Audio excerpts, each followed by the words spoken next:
The Holy Gospel according to St. Matthew, the 4th chapter. Glory to you, O Lord. Now when Jesus heard that John had been arrested, he withdrew to Galilee. He left Nazareth and made his home in Capernaum by the sea, in the territory of Zebulun and Naphtali, so that what had been spoken through the prophet Isaiah might be fulfilled. Land of Zebulun, land of Naphtali, on the road by the sea, across the Jordan, Galilee of the Gentiles. The people who sat in darkness have seen a great light, and for those who sat in the region and shadow of death, light has dawned. From that time, Jesus began to proclaim, "Repent, for the kingdom of heaven has come near." As he walked by the Sea of Galilee, he saw two brothers, Simon, who is called Peter, and Andrew his brother, casting a net into the sea, for they were fishermen. And he said to them, "Follow me, and I will make you fish for people." Immediately they left their nets and followed him. As he went from there, he saw two other brothers, James, son of Zebedee, and his brother John, in the boat with their father Zebedee, mending their nets. And he called them. Immediately they left the boat and their father and followed him. Jesus went throughout Galilee, teaching in their synagogues and proclaiming the good news of the kingdom and curing every disease and every sickness among the people. The Gospel of the Lord. So at Theology on Tap on Tuesday, I was talking about the Epiphany season, which we are in now, and some of the readings that always come up during the Epiphany cycle. The Epiphany season always begins with the story of the Magi visiting Jesus, and then the baptism of Jesus. But after that, almost always, and sometimes for several weeks running, we hear stories about Jesus calling his first disciples. Those stories are sometimes kind of repetitive. If you were paying very close attention to last Sunday's gospel reading, if you saw that, if you were here, or you saw that on the emails, you notice that today's gospel reading actually sort of repeats the same story that John told us last week. It's the call of Peter and Andrew. Except last week it was John's version, where they're down at the River Jordan, where John is baptizing. And this week, they're way up north in Galilee, in the boat on the Sea of Galilee. So these stories, well, they sound kind of repetitive, as this week they are, and they sound kind of like the gospel writers are just sort of setting the stage. They're kind of a prelude for the real action that's about to start. But in fact, these stories of Jesus calling his first disciples, they raise some interesting questions. Among them is this: why did Jesus bother to call disciples anyway? Why did he do it right at the very beginning of his ministry? Why? It was probably not because Jesus needed help. Indeed, much of the time, the disciples, they don't seem to be much help. In fact, sometimes they're anti-help. They frequently do fight amongst themselves. They don't figure out and they misunderstand what Jesus is talking about, and they seem sometimes absolutely incapable with getting with the program that Jesus wants them to get with. So Jesus probably didn't call disciples because he desperately needed help.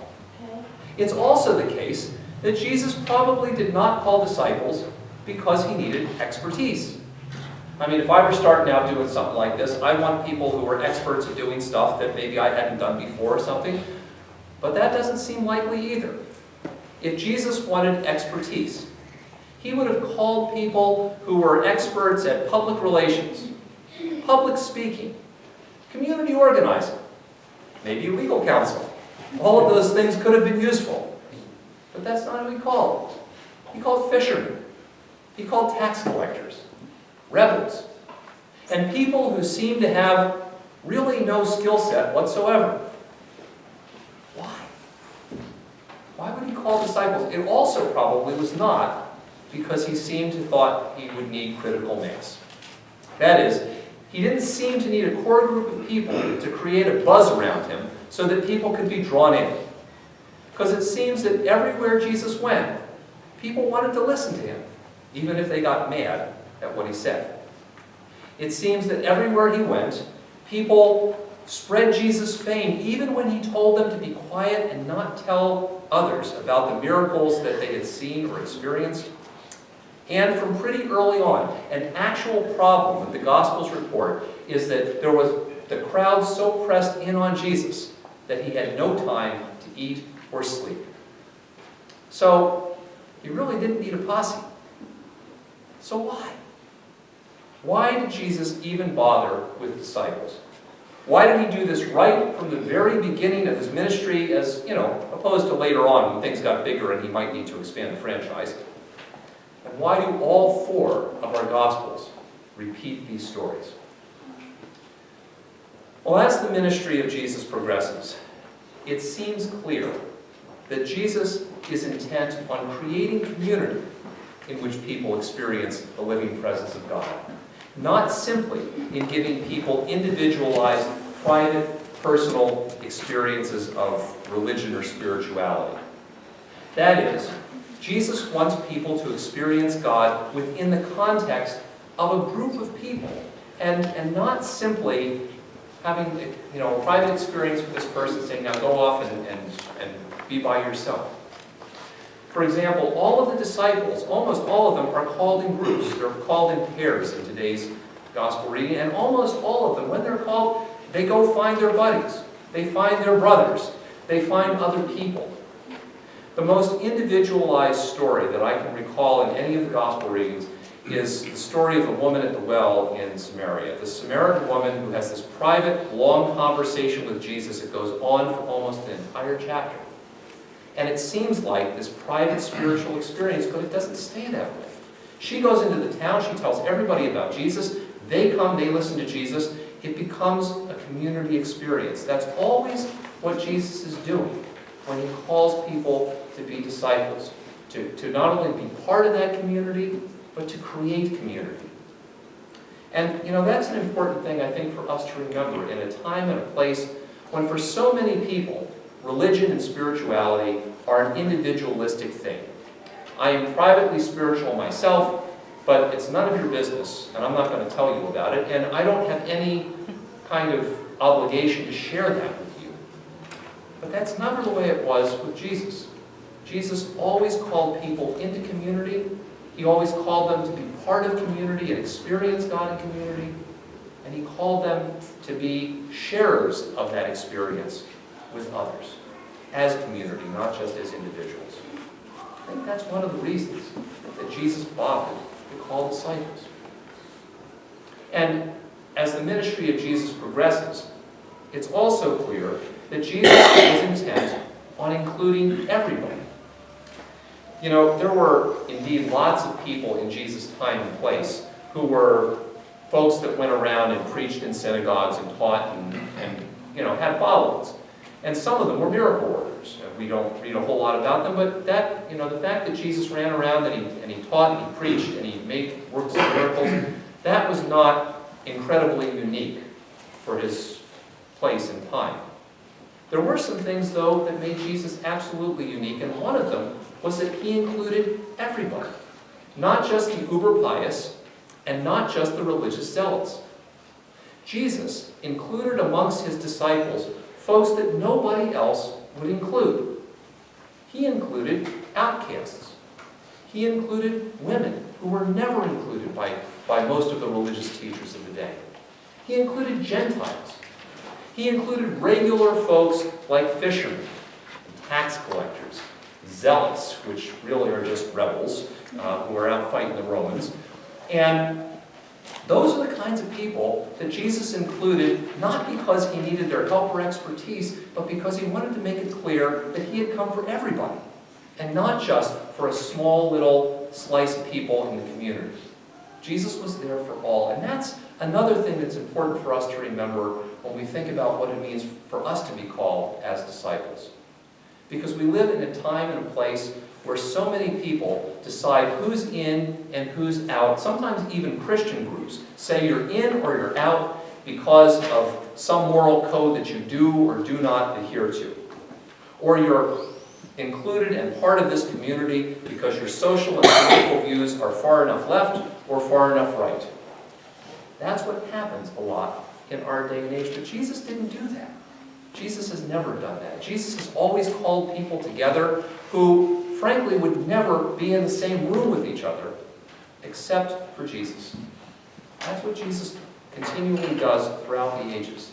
He calls people together from all walks of life and all kinds of places. And what Jesus is calling us to do is also to be a community that shows that everybody is welcome, from all walks of life and all kinds of places, because everybody is included in God's plan. And it also seems clear when you look at the rest of Jesus' ministry that Jesus is intent on working through others, even those who do not fully understand, and even those who just seem incapable of getting with the program. Even though Jesus can and did work faith and work miracles without anybody's help, it's also true that he sent disciples out, and always in pairs, always together in creating community. He sent people out both before and after his resurrection so that others could come to know about Jesus through them. That Jesus was going to continue to work through people, and it wasn't just going to be a one-person show. And that's also an important thing for us to remember as well. Last Sunday morning, unknown to us as we were gathering, Bishop Chilstrom, who was the first presiding bishop of the ELCA, died at his home at the age of 88. It was one of those moments for me, because he signed my ordination certificate, so it's sort of one of those feelings of, oh boy. We found out about that on Facebook when Bishop Eaton, the current presiding bishop, let us know about that later in the evening. And she reminded us of a story that he used to tell, which I also then, my memory was jogged, about something Bishop Chilstrom said that his mother always said to him. She said to him, from long before he was a pastor, she says, remember, you may be the only Bible that somebody reads. Your life may be the only thing, because they're not going to read the Bible, they're not going to go to Sunday school, they're not going to go to Theology on Tap, they're not coming to church, but they could find out about Jesus by the way you live and what you say and what you do. And that has always been what Jesus has called disciples to do. That has always been the community that Jesus has called us to be. That, I think, is one of the reasons Jesus bothered to call disciples. So today, we gather for our annual congregational meeting. And because we call it a meeting, which it is, our eyes glaze over and go, oh, meetings again. By the way, please stay. But here's the thing. This meeting is really all about us gathering as this community of Jesus' disciples. And it's about us considering how it is that we live together as Jesus' community in this time and in this place. And Jesus has gathered us together also, not because he needs our help or our expertise or to create some kind of buzz in the community. Jesus has gathered us together as he gathered the first disciples because he wants us to be his community in this time and in this place. And like those first disciples, he's gathered us as community because he wants us to have a deeper experience of him through this community, not just in our individual lives. Like those first disciples, Jesus has gathered us together because he wants us to be able collectively to make it clear that people from all places and all walks of life are included in this community and in God's plan. And like those first disciples, Jesus has gathered us together because he wants to work through us together as a community, not just in our individual lives, to share his love and his message with others, and to be his living presence in the world around us. Those are the reasons Jesus has always called and gathered disciples. Those are the reasons that Jesus calls and gathers us. That's the way it was in the beginning, and that's the way it is going forward. And that's why we come together each week, because we know that Jesus not only called people long ago, but Jesus calls us today to be his disciples.